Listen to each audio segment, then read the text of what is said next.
சுக்கிரன் பார்வை படுதல் வேண்டின் எங்கள் இறைவன் கணபதி இடக்கையின் கீழே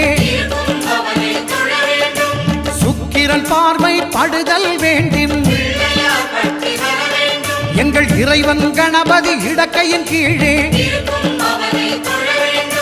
புத்திர பாக்கியம் தருகிற பகவான் சுக்கிரன் அங்கே குடியிருப்பான். அவன் கற்பக கடவுளை கண்டவர் தமக்கு பொன் பொருள் அள்ளி கொடுத்திடுவான்.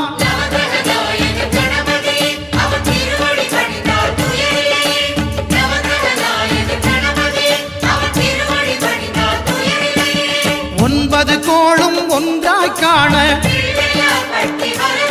அங்கு கற்பகம் என்னும் கடவுளின் மெய்யில்